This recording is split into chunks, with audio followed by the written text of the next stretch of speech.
kan Assistant Engineer Bryce Hernandez matapos ikulong sa Pasay City Jail. Siya'y nakatakdang iharap sa Blue Ribbon Committee sa pagdinig sa flood control scandal sa Huwebes. Ang tanong, kakanta kaya siya? Sino na namang mga pangalan ang lalabas? Narito ang agenda report ni Dexter Ganibe ng Abante. When the speaker called me, Senator Marcoleta was no longer chairman of the Blue Ribbon. No more because Aray!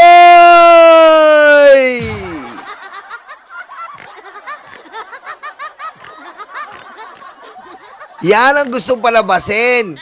Gusto nilang i-divert tayo na si Tito Soto, tinawagan ng speaker, minamali nila, pinipake news nila.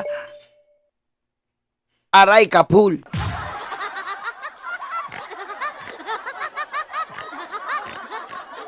Yung pala, may gusto silang pagtakpan. Ang immunity, ang state witness ng Diskaya, hindi ko po alam paano nangyayari yung mga ganong bagay. Bakit natin naiisip yon? Nasalitang immunity para sa mga magnanakaw na Diskaya na ubod ng kademonyoan. really elected It was already Senator Lacson. Lacson, yes. Ibig ba sabihin po, Mr. President, nawawala ng visa yung ginawa namin? Hindi. Ganun po pala. He's still in legal custody. Dapat po, igagalang po kung ano yung aming iniwan. Yes, Doon tayo magsisimula. Ang iniwan ninyo, cite in contempt. Hindi And po. illegal Nasa custody legal of the custody Senate. na po ng, He was ng still House. under the legal ng, custody of ng the Senate. Mr. President, may I ask for a minute suspension? Session suspended. Ang mainit na sagot Nawawala po ba? Oo. Nawawala, Roborat.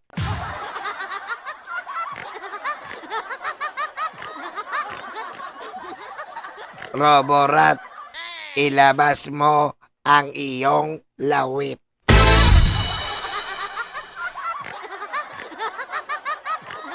Ako ang nawawala mong ama.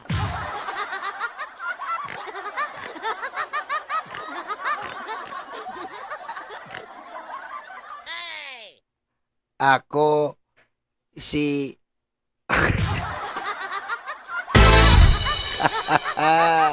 Putang yan ni na Senate President Tito Soto at Senador Rodante Marcoleta sa plenaryo sa Senado noong Miyerkules. Ang nagbunsod kaya na ilipat sa Pasay City Jail si Engineer Bryce Hernandez mula sa PNP Custodial Center. Dahilan para maghain siya ng petition for a writ of amparo na sinagot naman ng Senado noong Biyernes. Umaga ng Lunes, lumiham ang abogado ni Hernandez kay SP Soto at Senate President Pro Tempore Panfilo Lacson at hiniling na manaig ang katarungan at pagiging patas para kay Hernandez na ninanais na maibalik sa Senado. Bagay na Ito po, timbangin natin.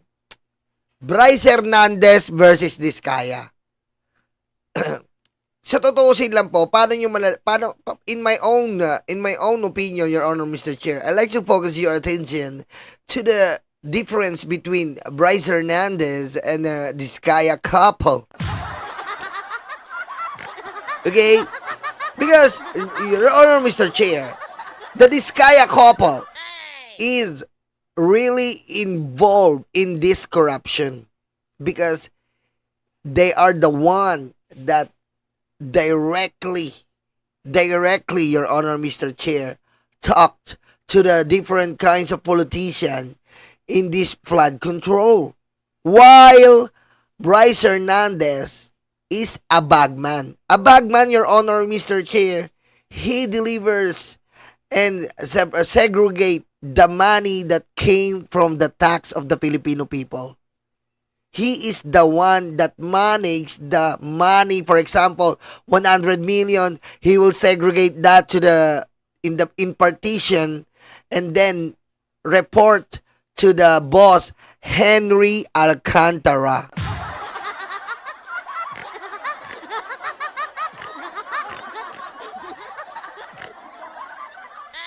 So, Your Honor, Mr. Chair, I think Bryce Hernandez is the core, the core in this anomaly of flood control.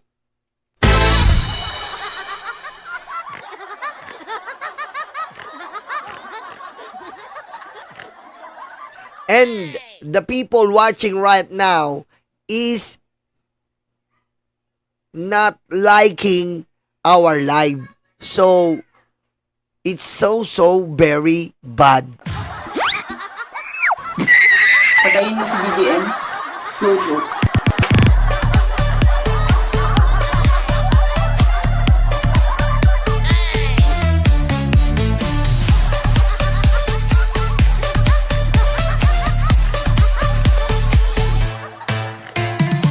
Mag-like kayo! Anak ng butete, nakatulala na naman kayo eh.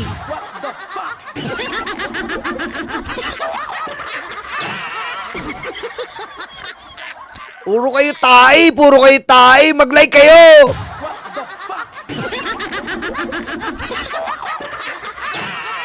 Oh, kita mo umangat. Kailangan tuturuan pa eh. Ganyan na yung malapit na mawalan yung memorya eh. Ganyan na eh, para kay Digong, ganyan na yun. Yung malapit mawalan ng memorya.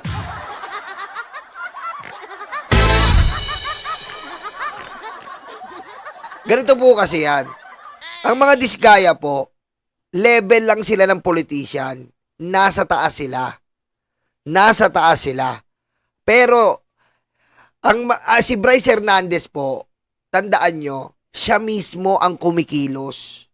Hindi po masusuplayan ng mga diskaya, hindi po masusuplayan si Henry Alcantara, hindi po masusuplayan ng politiko, hindi po masusuplayan lahat yan kung wala si Bryce Hernandez. Bakit kamo?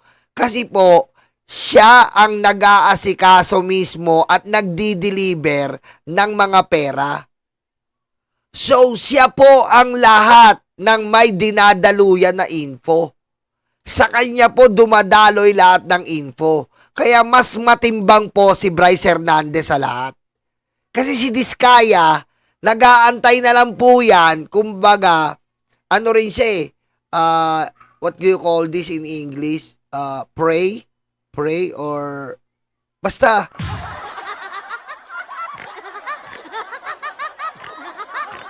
Diba? Kumbaga si Sara Diskaya, politiko, sila yung mga nasa tuktok. Sila yung nag-share sa taas. Samantalang bago makarating sa taas ang pera, inaayos muna ni Bryce Hernandez. Siya po ang bagman. Siya po ang dugo na nagsusupply diyan sa anomaly ng flood control. Diba? Siya mismo. Dahil sa kanya bumabagsak. Siya nagwi-withdraw. Diba? Sa pamamagitan ni Henry Alcantara. Dahil kay Binuan, na ginawa niya lahat ng DE, 150 million, DE na ang mamamahala. Kaya pansin nyo po, 150 million ang range ng mga nawawalang pera pababa. Yan po ang nangyari dyan. Diba? Siya ang bagman. Siya ang nagdi-deliver eh. O, sasabihin ni Henry Alcantara, o, deliver mo to dito. Deliver mo to dito. Yung kay Joel Lord, ako na bahala.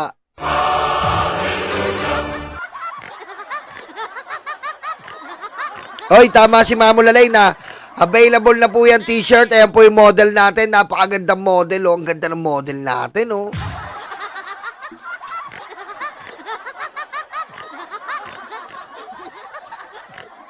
Ayan po ang model natin. Napakaganda. Oh. Ang lupet. Ayan po, t-shirt po. PM nyo lang po ako. And 650 lang po. Sagot nyo na yung shipping, okay? Ayan po, black and white. Salamat sa BMB. Salamat sa mga nag-avail. Thank you so much. And hope you enjoy the shirt. Motherfucking shirt.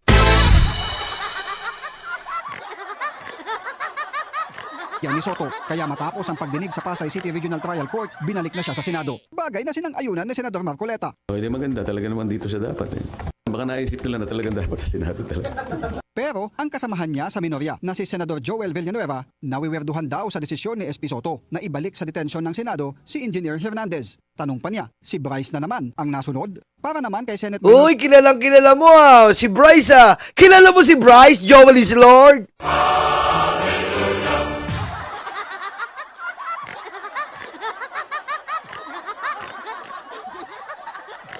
Ha? Kilala mo? Joel, wala ka ng lusot dito. Wala ka ng lusot. Minority Leader Alan Peter Cayetano, tila wala ng Senate rules at si Hernandez na ang nasusunod. Do we now have a Senate na walang rules? Oh, walang rules? Eh, paano yung konstitusyon? Yun na ang mother of own rules ng Pilipinas. Ha? Ha? Kawatano! Hoy!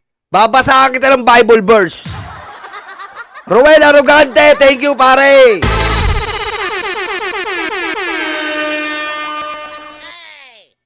Babasahan kita. Ito ay nasa, ewan ko, Genesis yata ito eh. At,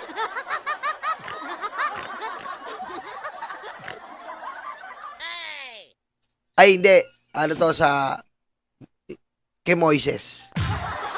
Babasahan kita. Gara kasi ni Cayetano eh. Nasa plenaryo para si Robin dumadaman ng mga religion eh. Para masabing sila ay hindi mga engot.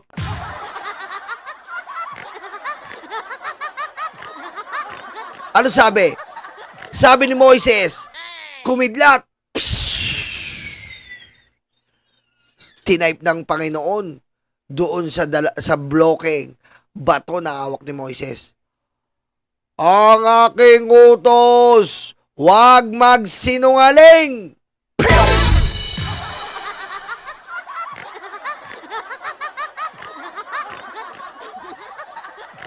Diba? Tapos kumindat ulit. Pshong! Ang aking utos, huwag magnanakaw. Nakatulog si Cayetano. Patayin mo si BBM. No joke.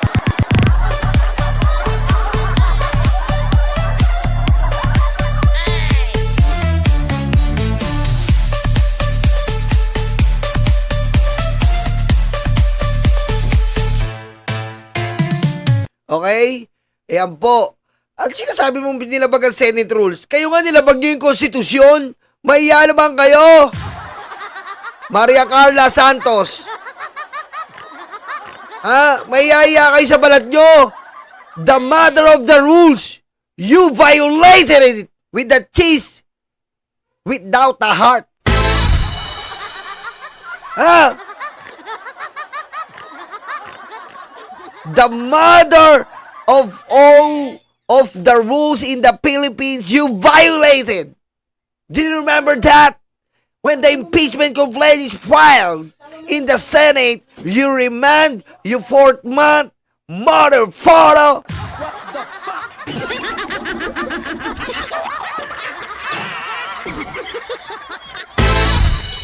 Sabi ni Jason Reyes, oh, kita mo, para ka pala si Francis M.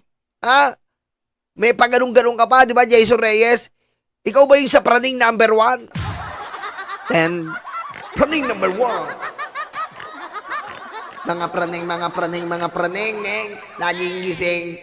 Ang mga praning. Laging gising. Ang mga praning. O meron din bang rules? Paano siyang nasunod sa PNP custodial? Paano siyang nasunod sa Pasay City Jail? Puro ayaw niya nga yun eh. Di ba? So it's maling opinion. Magugunit ang pinangalanan ni Hernandez sina Senators Villanueva at Jinggoy Estrada sa kanyang pagtestigo sa Kamara noong nakaraang linggo. Bagay na mariing itinanggi ng dalawang senador. Dati nang sinabi ni Hernandez na ayaw na niyang bumalik sa Senado matapos niyang idawit sina Villanueva at Estrada. Pero nagkaroon daw siya. Ngayon pwede ka nang bumalik kasi nga si Lacson na ang Blue Ribbon. Abangan natin sa Webes yan. Naku po! Exciting ang Webes! Mamaya iyak na naman si Joel is Lord. Si Jinggoy nagmumura na kahapon. Pusang ina!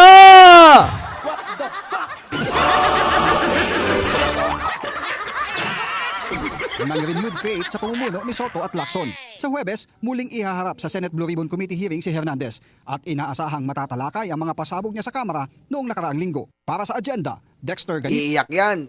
Okay, dugtong na po natin ito. Meron po daw pong binayaran para proteksyonan ang Diskaya. Senator Rodante Marcoleta held a press conference today on regarding allegations that he was paid to provide witness protection or to put under witness protection. Ate, okay ka lang ba? Kaya ba today? Ate, kaya ba today mag-report? Kaya ba today? Ha? Kaya ba? Kaya ba today? Nahirapan ka. Kaya ba today? Naguluhan ako sa'yo ah. The controversial contractors Curly and Sara Diskaya. We now head to Hannah, who's at the Senate monitoring developments there. Go ahead, Hannah. My Senator Rodante Marcoleta flatly denies that he was allegedly paid to push witness protection for contractors Curly and Sara Diskaya, and says his letter to the Justice Department was about safety and getting the full story on flood control anomalies. Marcoleta recommended allowing the Diskayas to apply for the witness protection program because they reported threats to their family. Just last week, Senate President Tito Soto refused to sign the letter of request, saying restitution must be done by the Diskayas first and that they cannot selectively tell the truth. But for Marcoleta, it is the courts, not the Senate Blue Ribbon Committee, that decide the truth or falsity of a resource person's statements. He says the committee's job is to gather testimony in aid of legislation, while the courts handle credibility and criminal liability. But if the committee doesn't judge, Marcoleta was asked why was former Bulacan DPWH official Bryce Hernandez cited in contempt and then detained.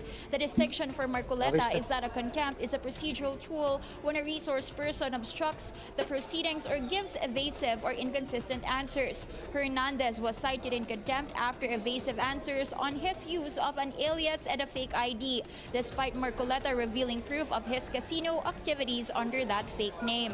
Marcoleta also notes a separate custody issue. After the Senate contempt order, the House sought Hernandez's appearance in its own hearing last week and was... Ayan po umaaray po si Marcoleta. Umaaray po siya. Teka lang po ito po kasi. Umaaray siya kahapon. Umaaray po siya kahapon dito po sa nangyaring pinararatangan siya. Hindi daw po siya chismoso pero meron din siya mga congressman.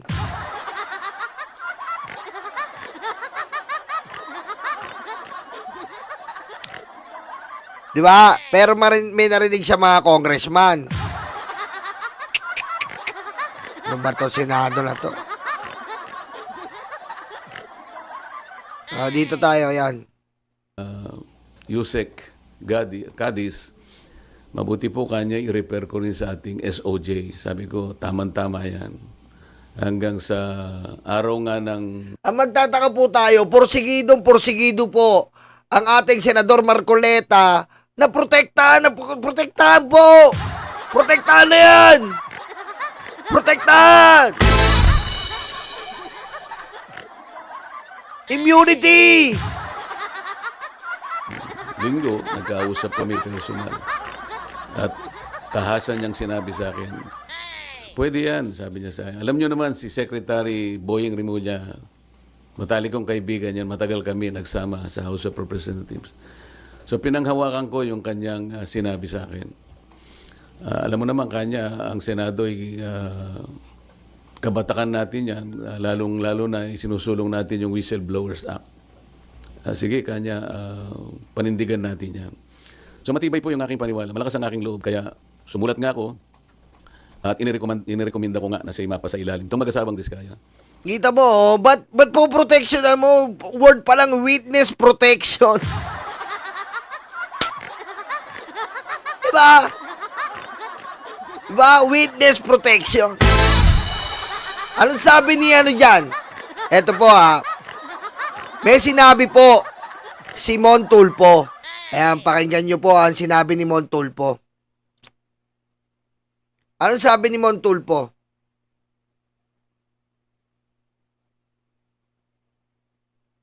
Kay Justice Secretary Boying Rimulya naman nagagalit si Marcoleta dahil ayaw niyang ng kalihim ng hustisya na gawing state witness ang mag-asawang Curly at Sara Diskaya. Tama naman Kapag naging state witness ang dalawa, ay malilibre na sila sa kasong plunder. Ang kasong plunder ay walang piyansa. Bababa po ang kaso ng mag-asawang magnanakaw. Biro mo kayang yung gawin yon sa Pilipino?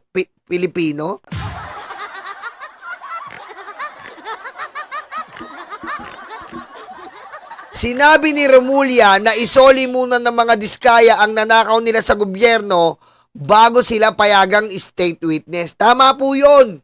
Isoli nyo muna. Ibenta nyo lahat ng hayop na luxury cars nyo. Oh. Diba? Ba't mo gagawing state witness? Protektado? Eto po sabi niya. Una, si Senate President Tito Soto at ngayon naman ay si Remulla ang pinag-iinitan ni Marcoleta. Bakit ba pinipilit ni Marcoleta na maging state witness ang mga disgaya? So, anong dahilan? Alright. What the fuck? Diba? Ano ba dahilan? Ba't pinipilit nyo? Saka makakita, nandito pa lang tayo sa hearing, pinasabi nila, sa husgado na husgado. Kaya nga ay hayaan mo mag-prosper ang blue ribbon o hearing ng flood control. Bakit kailangan proteksyon mo agad-agad yan? Oh, ito pa. Binatikos ni Marcoleta si Soto mismo sa plenary session dahil sa di umano'y pabor na di siya pinagbigyan. Nangyari ang pagbabatikos dahil ayaw ni Soto na pirmahan ng kahilingan ni Marcoleta na mapasailalim ang mag-asawang Curly at Sara Disgaya sa WPP. Kapag ang akusado ay nasa ilalim ng WPP, siya ay kukunin ni state witness at malilibre na ito sa kasong kriminal. Kita mo?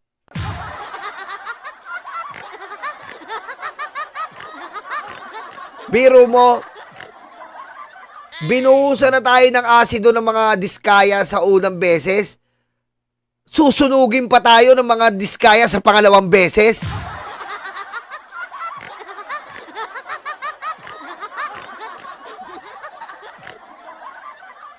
Diba?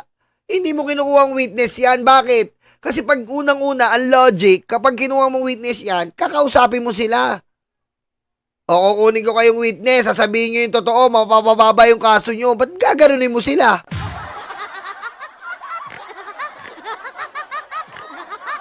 Diba? Ba't gaganunin mo sila? Sila lang ba ang kontraktor? Oh. Sila lang ba ang kontraktor? Sila lang ang top kontraktor. Pero hindi mo sila gagawing state witness. Dahil talagang wala nang kaso dyan. Kawawa yung taong bayan.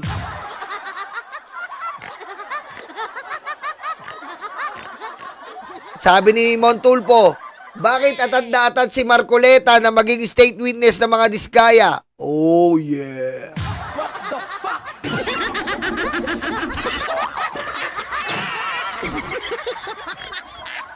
Oh, eto. Sino daw itong mambabatas nang humingi ng 1 bilyong piso sa mga diskaya para ipagtanggol sila sa Blue Ribbon Committee?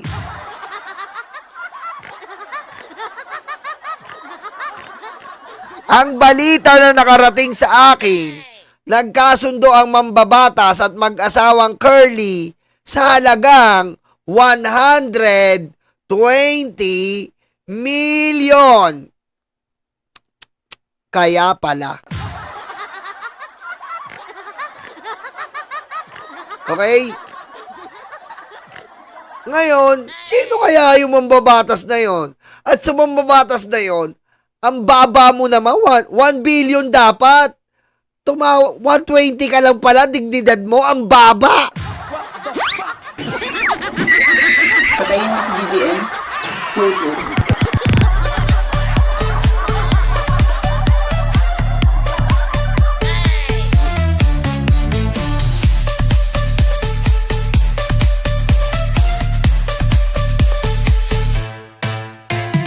Ang baba ng digdig mo, 120 million lang. Ew.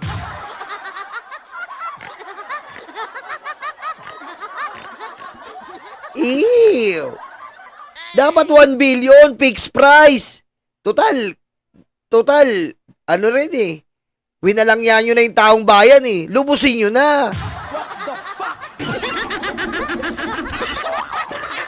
Diba?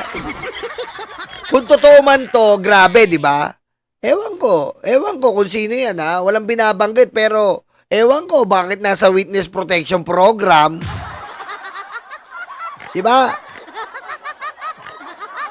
Nasa witness protection program at con todo explanasyon, con todo tanggol na dapat mapasok sa witness protection program. Mukhang mababawi.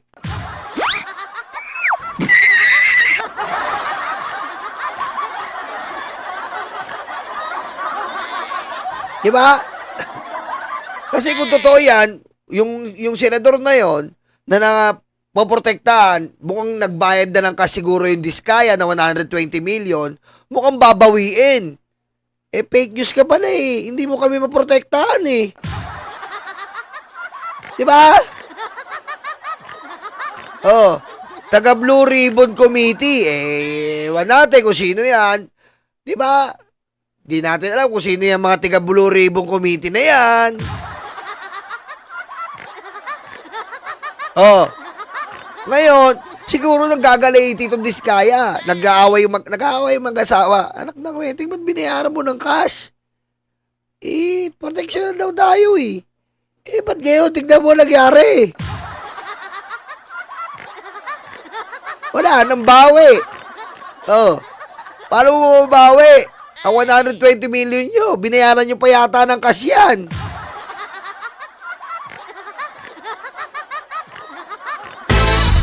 Oh, wala na. Diba? Anak ng weteng talaga. Biro mo, pinagkalulo yung mga Pilipino, 120 million. Susmiyo naman.